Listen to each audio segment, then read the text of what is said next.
Hold up. Wait a minute. This is Carla Renata, aka the Curvy Critic, and I shoot straight from the hip. Yeah, you know I'm always shooting straight from the hip. Let's take a trip around the curve. Hey everybody, how you doing? Trying to get my volume together here. There we go. Hey, how y'all doing? I know I wasn't here last week. Sorry about that. A sister had things to do. But I'm here now. So if this is your first time joining me, give me a big thumbs up to let me know that you were here. Click that bell for notifications if you are on YouTube. And let's get this party started. I know my boy Brandon came through and he was telling me that I think that says Gennedy's Fixed was super hilarious. I think that's on Netflix, right? Fixed is on Netflix. I'm going to talk about that in a little bit. So thank you, Brandon, for popping in and saying hello. So for those of you that are joining me for the first time, usually what I do is my nose is itching. Usually what I do is I talk about what I did the week before, and then I get into what we're going to talk about tonight. What we're going to talk about tonight is we're going to talk a little bit about highest to lowest Spike Lee and Denzel's newest venture, and we're going to chat a little bit about weapons because I missed that one last week. And then I'm going to get into a little butterfly with Daniel Day Kim. But before I get into all of that, people, let me tell you what I did last week. Let's start with the most latest thing. So, a lot of my friends are celebrating Leo birthdays. One of them is this young man right here. His name is Gil Robertson. He is the co founder of the African American Film Critics Association, of which I am also a member. And he is largely responsible for me being a film critic. So I had to give him homage, and he had a crab boil, and it was fabulous. I loved every bit of it. Thank you, Mr. Gill. Then I went to celebrate my good girlfriend, Angelique Jackson, who is the Senior Awards Entertainment. I think she's either the Senior Entertainment Editor at Variety or the Senior Awards Entertainment Editor at Variety. I'm not quite sure what her title is, but her and I met quite some time ago, and we've been friends ever since. And that is Kyle over there in the background. But we celebrated her birthday at the Tower Bar, which is a fabulous place on the Sunset Strip. And then right before that happened, I went over to say goodbye to my friend Alex Michelson. You guys have seen me post here numerous times about being on Fox 11 LA and being a culture critic and a film critic there. And it's all thanks to that man right there in the white shirt and the red tie, Mr. Alex Michelson. He is leaving. He has left Fox 11 LA to go on to another adventure in his life. But he did so much for me. I had to just stop by and say goodbye to him and be like, "What's up? How you doing?" But anyway, thank you, Alex. I wanted to talk about that. And then before I went to this last thing I'm gonna tell you about, I went to Martha's Vineyard. They have a film festival there. It's called the Martha's Vineyard African Film Festival, and they have it there every year. This year they had Michelle Obama was there, uh, Jasmine Crockett was there, Reverend Al Sharpton was there, but I was there for less than 24 hours to cover this film right here. It's produced by Soledad O'Brien, and it's called The Perfect Neighbor. It will be coming to Netflix pretty soon, but it's about that case. Y'all remember the white woman who shot this black mother through a closed door? This documentary gets into all of that. So I'll let you know when that is coming up. But it's called The Perfect Neighbor, and it'll be on Netflix.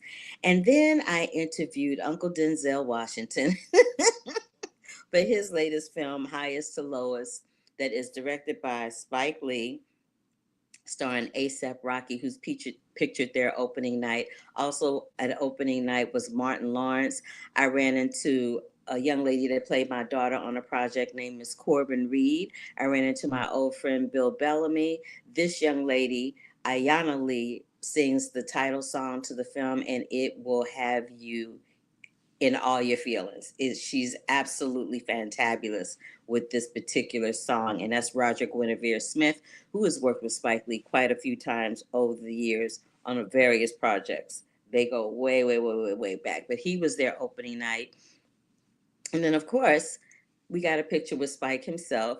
That's myself, Latasha Ford, and Lonnie Love. We took that picture as we were about to dip out. And then we talked to Ilfanesh Hadada, who is playing Denzel's wife in the film. So before we get into all of that, I just want to go back to Alex real quick and oh wait, but I want to tell you about this. So while I was at Martha's Vineyard, I was like trying to get there, and the whole thing was so stressful that I got the biggest. You cannot see in this picture just how big that scoop of ice cream is, but it's a scoop of cookie dough ice cream at this fabulous place called, I think it's called Mad Martha on the Vineyard. It was the best ice cream I've ever had in my entire life. It's the only ice cream actually that I've eaten that didn't make me sick because I have issues with dairy. But that was way too much information.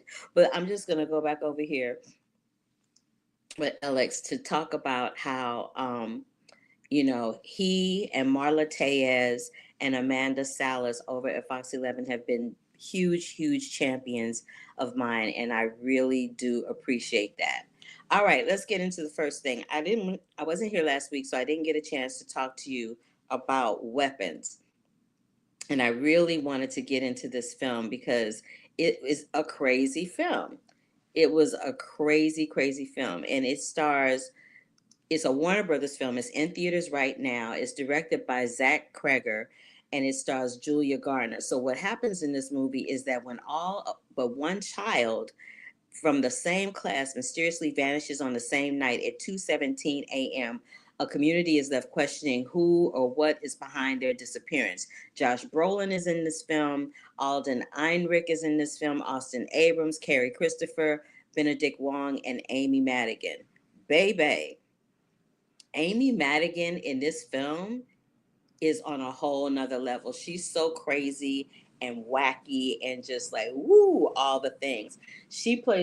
Her character, she plays the aunt of one of the little boys who doesn't go missing, the one little boy that doesn't go missing, and she plays his auntie. But baby, she is crazy as hell. She's giving Meryl Streep as the witch in Into the Woods a run for her money. She's crazy, but it is a very nuanced and fabulous performance because it takes a lot of commitment to be that scary, and she did that in spades. Julia Garner is exuding a multitude of ranges. She's such a rangy actress. I wish people would give her more props than they do. She is really exemplary at what she does. Josh Brolin is exemplary at what he does. And let's not mix words. This is a horror movie, but it's more horror suspense thriller than it is horror movie. But there's a couple of times where I'm a lightweight when it comes to horror. There's a couple of times where I'm kind of like this, but you know me, I'm always like that. This story of these kids is like an amalgamation of a lot of different true stories involving children that go missing. And Kreger said that he remembers that one of his best friends died unexpectedly and that the story comes from that place as well. I saw the film. I enjoyed the film. It was crazy. The first half of it, it took a little while to kind of get its groove, but once it got its groove, it was good. Again, the film is called Weapons, and it is a Warner Brothers joint that is in theaters right now. I want to talk to you about this series called Butterfly. It stars Daniel Day Kim. And if you remember Daniel Day Kim, he's been on a lot of different things. But the latest series that he was on, it was called Hawaii Five-O on CBS. And we all know the drama that's going on over at CBS. But now he has this series called Butterfly, and it's streaming on Prime Video. It started streaming there this week on August 13th. He plays David. I lost my notes. So they went away. Okay. He plays David. It's like a character-driven spy thriller, and Daniel plays David Jung. He's highly unpredictable, and he's a former U.S. intelligence operative living in South Korea. His life is blown to pieces when the consequences of an impossible decision from his past come back to haunt him, and he finds out himself being pursued by Rebecca, played by Raina Hardesty, a deadly sociopath young agent assigned to kill him and Caddis, the sinister spy organization she works for. This is the thing. I love this series because it is rooted in Asian culture, particularly South Korean Asian culture. And I've actually been to South Korea. It's a beautiful, beautiful country, and their culture is a really lovely thing to witness. But this series is a lot. But I'm gonna let them tell you about it. I interviewed Raina and Kim Tae, and who else did I talk to? Raina, Kim Tae, and Daniel Day. And so Tay she spoke a little bit of English, and she spoke a little bit of Korean. So you're going to see some subtitles on the screen when she's speaking. And I just want to make you aware of that. So without further ado, here's Daniel Day Kim talking about his new series streaming on Prime Video called Butterfly. Hi, Tay. Hi, nice to meet you. It's nice to meet you. Let me tell you something. I'm looking at you and you look so young and vibrant. I cannot believe you've got 2 kids. I just have to say that you are just so beautiful. I had to say it. So sorry. But I'm so I love your character in this series, and I just wanted to ask you, how does one have unconditional trust in their spouse, knowing that danger is lurking around every corner? I think it's because she loves him so much. So she just gives him space to do what he has to do. And it's because of her background too. Her own family has connections to the dark side of Korean society, so she knows exactly who her husband really is. The word butterfly has been associated with transformation, hope, rebirth, freedom, and the human soul. Which one of those do you think best describes your character? Liberty. 왜냐면 굉장히 새로운 어떤 도전이고 그리고 제가 아까 좀 전에 말씀드린 부분인데 어떤 메이크업이나 뭐 헤어, 의상적인 부분에서도 제가 이전 작품들에 비해서 훨씬 좀 내추럴하고 꾸미지 않은 그런 룩으로 나와요. 그냥 원래 저의 모습을 가장 많이 대변하는 캐릭터인 것 같고, 그렇게 약간 세팅되지 않은 모습으로 카메라 앞에 섰을 때 의외로 너무나 편안함을 느껴서 저는 이번 캐릭터를 제가 연기하면서 어떤 진정한 리버티를 느끼지 않았나 싶어요. As an African American actress, writer, critic, we've had pockets of times where our culture was highlighted very strongly, right? I feel like that is the same happening right now for the Asian culture. How do you feel about this Asian renaissance happening for actors in film and television right now? 네, 요즘 뭐 정말 기생충을 비롯해서 K-pop 데몬 헌터스랑 오징어 게임이랑 너무나 많은 주목과 사랑을 받고 있는데 그런 한국 문화와 또 한국 뭐 그런 문화의 한국 문화를 보여주는 그런 작품들을 많이 사랑해 주시는 부분에 대해서 너무나 영광스럽고 굉장히 자랑스럽게 생각해요. 그래서 앞으로도 계속 한국 작품들이 더 장르도 다양해지고 좀 더 높은 퀄리티의 작품들이 계속 나와서 앞으로도 계속 많은 분들에게 큰 사랑을 받았으면 좋겠고 한국을 더 친근하게 느끼시고 한국의 장점도 많이 알릴 수 있고 또 저도 그 안에서 제가 정말 하고 싶은 역할, 저를 설레게 하는 그런 작품을 빨리 만나고 싶어요. That was a beautiful answer. And you're going to keep working because you're immensely talented. And I've been to Korea. I love your culture very, very much. Thank you so much for taking time to speak to me today. I really appreciate it. Oh, thank you so much. You're welcome. Hi, you guys. How you doing? Oh, good. How are you, Carla? Nice to meet you. Nice to meet both of you. Oh my goodness. I got my entire life with Butterfly. I am such a huge spy thriller action adventure junkie. I'm the worst when it comes to that. This was giving me kind of like Mission Impossible meets James Bond meets Jason Bourne. It was all the things, and I absolutely loved it, and I love the two of you in it. I want to talk about this training for these scenes that you guys, these action scenes, because it was a situation, and those scenes lasted for quite a while, and they're present in almost every episode. How many months? What was the most intense thing about it? Hit me with it, and we'll let Rena go first. You go first this time. I love the action in our show. I think it's part of what makes us, recognizable and familiar. When you mix it with the relationship stuff, it's a nice combination.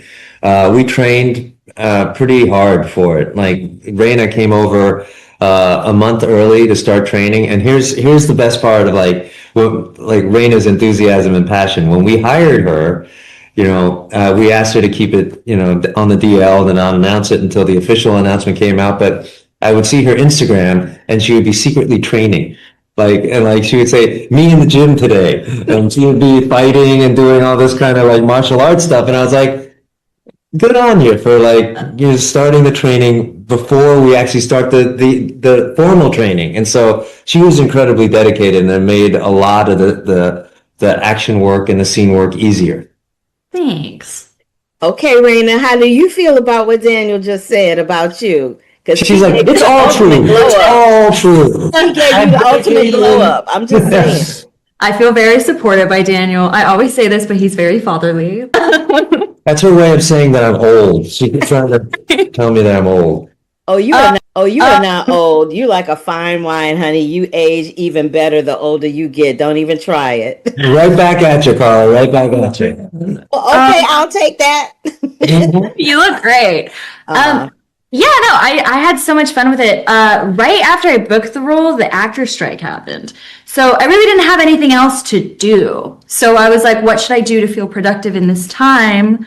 And I just did combat training and firearms training. And it turned out to be like a very healthy Zen hobby for me. I really, really enjoyed it.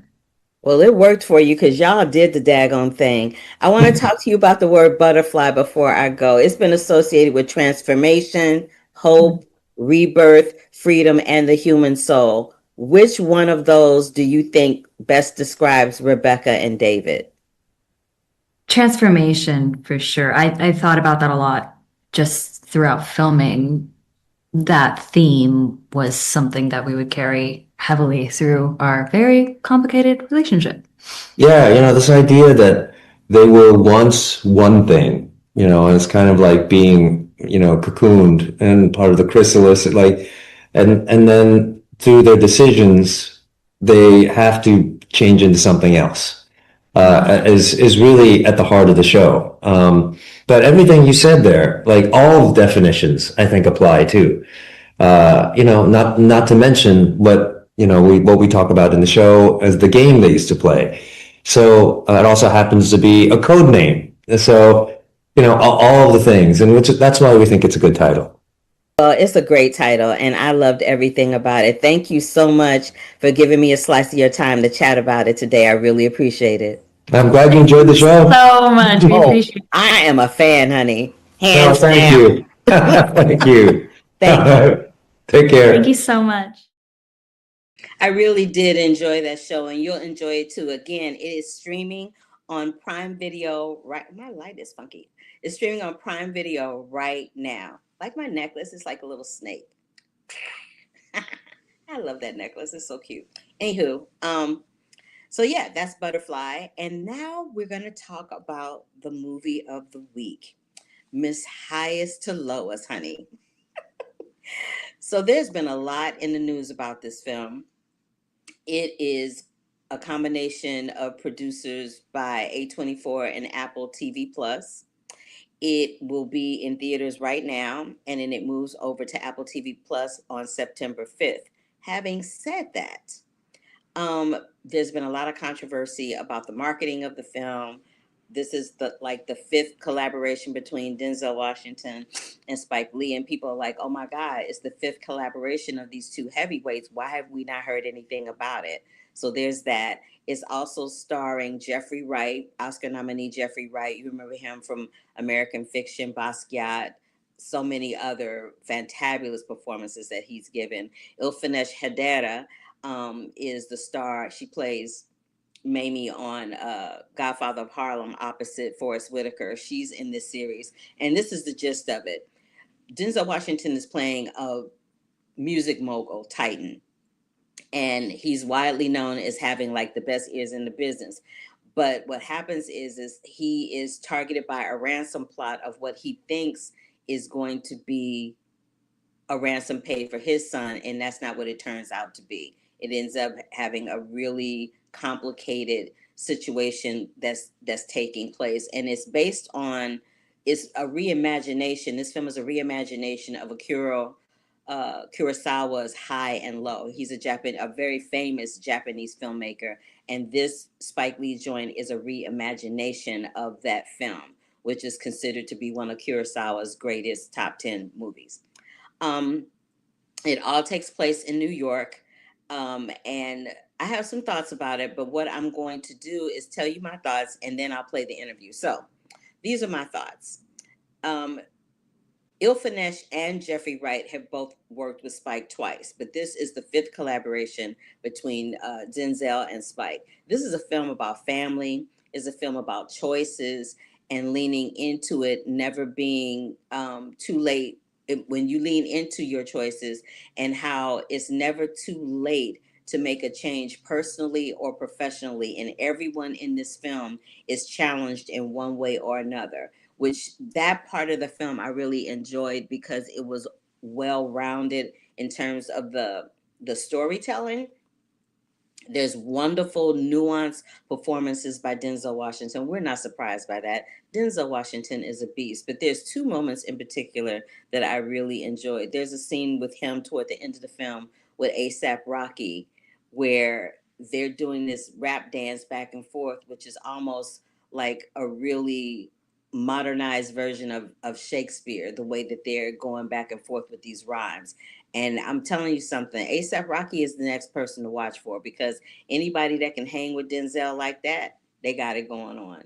Another scene is with the young man who plays his son, Denzel's son, in the bedroom.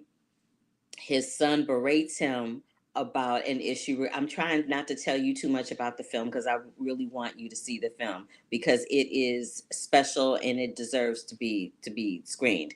But there's a situation where the son goes off on Denzel, and Denzel stands there and lets him have it, but then at the same time shows his son love by nothing more simply than putting his forehead to his son's forehead and literally is in his face. When I tell you, just brilliant acting. There's another scene like that with Jeffrey Wright in the garage where it brings up another issue in the film of class, the way, and I'll just use white people and black people to make this point. When little white girls go missing, the cavalry is called out. But when little black girls go missing, you barely hear about it. There's been some black children missing since August 1st. You haven't heard anything about that in the news because it's saturated with the shenanigans of the clown in chief. So there's that. But I say that to say this movie brings up a very important issue about class, that people that have money are always given more grace and treated better than people that are struggling and just trying to make it from one day to another. And Jeffrey Wright's character leaning into that and all that comes with that is absolutely brilliant. And it really brings home the adage and the hook of the film, which is all money ain't good money. All money ain't good money. And you'll hear Jeffrey Wright and Denzel and Spike Lee throughout the course of promoting this film say that one adage. The soundtrack is fire. They got everything from Yarborough and Peoples. Ain't no stopping us now. We're on the move. They got that playing. They got The Big Payback by James Brown playing. They got some jazz playing. But what I really love is the production design, which plays extreme huge homage to a lot of historical Black figures. And one in particular who I love is Toni Morrison. Toni graduated from Howard University. You know, I had to find a way to put Howard University up in there, but there's a lot of homages to Toni Morrison in there. Everything from The Bluest Eye to really beautiful artwork featuring her face. But the production designer did their thing with having this house of this music mogul be everything Black, just, you know, showing you everything that is beautiful about the Black culture. I really enjoyed the homage to the historical figures in our world through the artwork and the production design. This film gives the audience a lot to chew on. It's a lot to chew on. And I just have to give 2 shout outs singing wise. One is to Brian Stokes Mitchell, who is singing in the beginning of the film, "Oh, What a Beautiful Morning" from Oklahoma. If you don't know who Brian Stokes Mitchell is, look him up. He's a Tony nominated actor who's done everything from Don Quixote to Ragtime. You really want to, you'll see what I mean when you see the film. And Iyanla Lee, I think I have a picture here of Iyanla Lee. Iyanla Lee is this young lady in this photograph right here. She's on the right in the red dress. Iyanla Lee sings a song. She plays a young up and coming artist in the film. And at the end of the film, you hear her singing this song. When I tell you, this girl, she's fierce. And in that picture with her is Roger Guinevere Smith. And he said to her in front of me, "When you gonna play Phyllis Hyman?" And I agree. Iyanla Lee should definitely be playing Phyllis Hyman at some point. She's tall and statuesque like Phyllis was. She has the chops like Phyllis did. It's all that and more. So that's what I have to say about Highest to Lowest. I enjoyed the film. It's a really deep film, but you don't expect anything less from Spike Lee and Denzel Washington, right? But I'm gonna stop running my mouth and I'm gonna let them talk to you. Now, I'm just gonna warn you ahead of time. Uncle Denzel had jokes, so we didn't talk about the film as much, but he did talk about some other things that were really lovely. Here we go. But I love watching your work. You're so refined and finesse in everything that you do in Godfather Harlem and in this film. I just wanted to let you know that. Thank you. But in both of these projects, you portray these women who stands by her man without being disrespected by her man. And you always do it, like I said, with such grace and finesse. How important is it for you to inhabit these types of women who don't fall into the stereotypical zeitgeist that Hollywood loves to place women of color in? With Pam King, I got lucky 2 times. She was written as this incredible backbone of the King family. You know, we don't know much backstory on her, but I think she had her own ambitions and burgeoning career when she met David King that he kind of, you know, didn't intentionally pull her out of, but she just found, you know, another love in her love for being a full-time homemaker. Wife and mother, and it just so happens that she is, you know, the kind of woman that commands the respect that David King gives her, and that was on the page, you know. So kudos to the writers on Godfather and to Alan Fox for molding these and crafting these women the way they did. Yeah, but you bring them to life in a way that only you can do. Let's give you your flowers, sis. Come on now. The other thing I wanted to say is there's a line where somebody says you got to be crazy in this world to get what you want. I think Denzel, as David King, says that. How crazy would you get to keep creating art with Spike Lee? And what is the best skill set you walked away with after being directed by him? Maybe less of a skill set and more of a mindset. Every time I work with Spike, I feel a little bit more confident that I belong here, you know, that it's not a mistake that I'm on set with Denzel or Jeffrey. And there aren't many filmmakers or artists who can kind of endow you with that feeling of, you know, of ownership, really, I think. And last but not least, you're a native New Yorker, born and raised in Harlem, right? Yeah. I used to live on 146 between St. Nick and Convent, so it's my jam. I grew up on 141st and Hamilton Terrace. Oh, so you know. I'm not far from there now. So you already know. Yeah. With New York being its own character, what is your favorite thing about shooting there?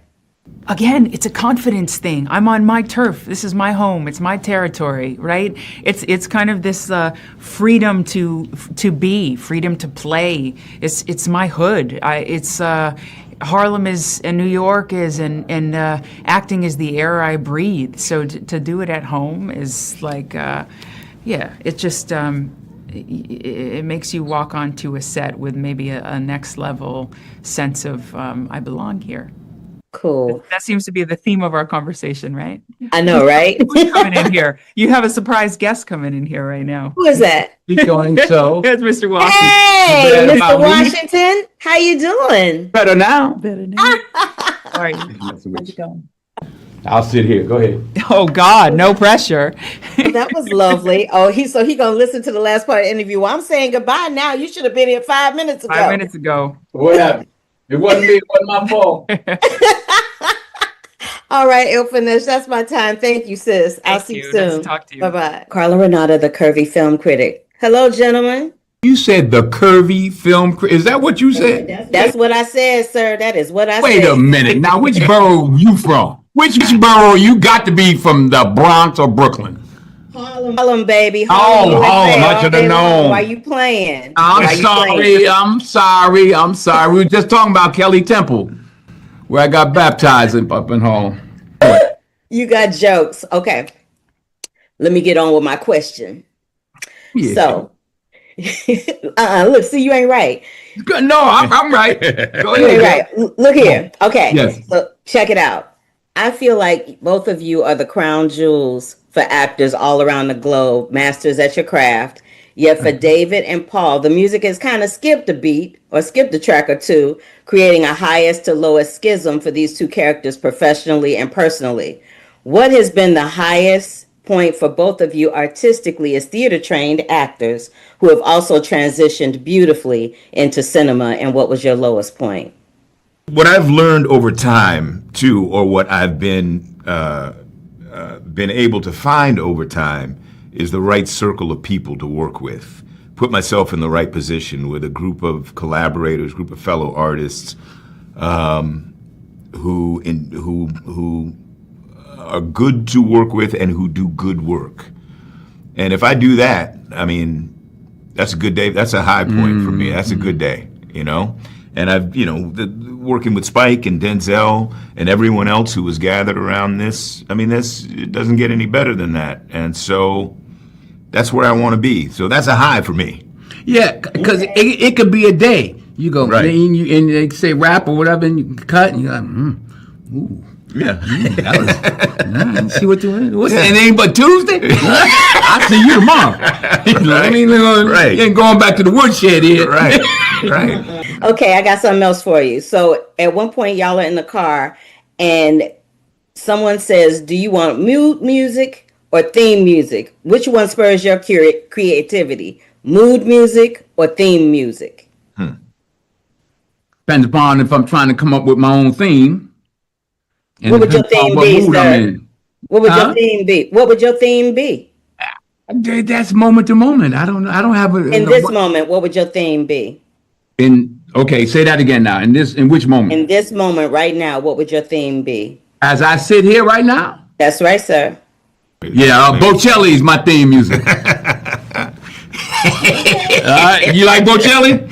Okay. You like Bocelli? I love Andre. You talking about Andre Bocelli, right? Andre Bocelli. And let me give all seriousness, let me give a shout out to my man. God rest him. God bless him. He's not gone yet, but he's struggling. I'm getting choked up even thinking about him.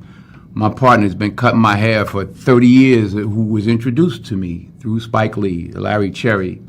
Just say a prayer for him. He's not doing so well, and he's the one who turned me on to Bocelli. So when I think about a lot of this music, I think about Larry Cherry. That's a beautiful shout out. Here's a note. Okay. Listen to this note.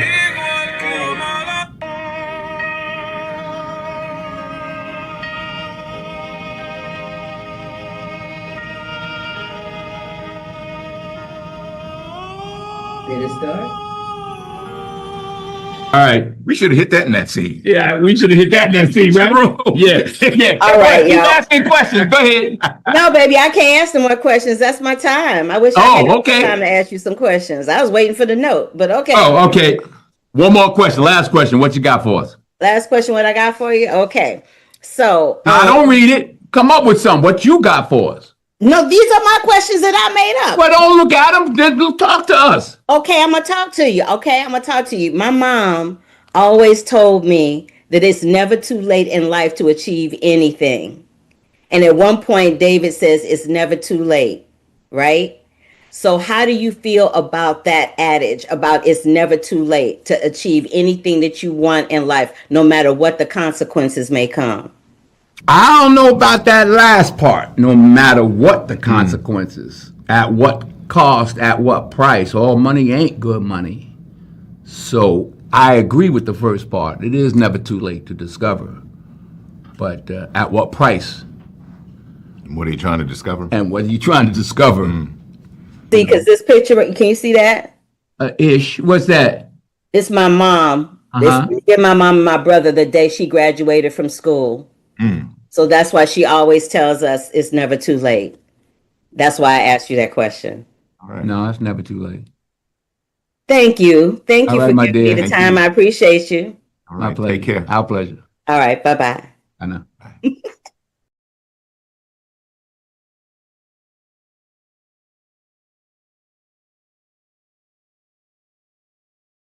I don't know why my little subscribe thing.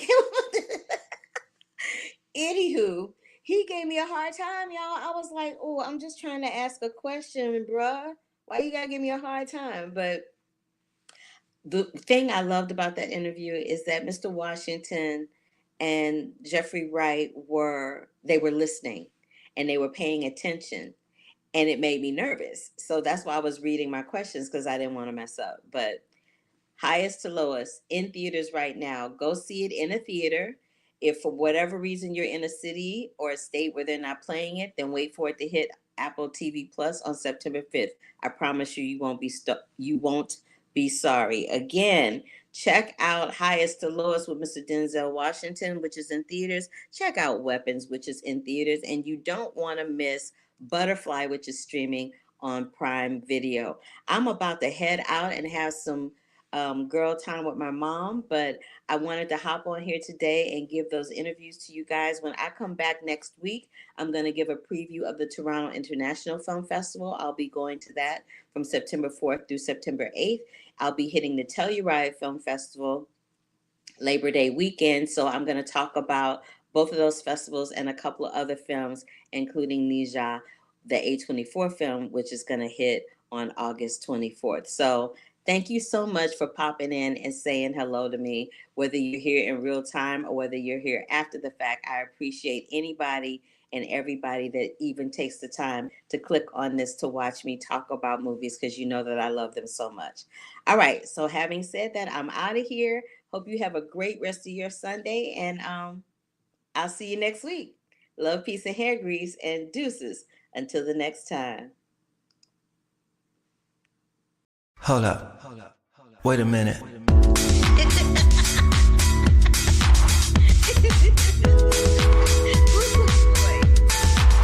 I wish you love, peace, and hair grease. Love.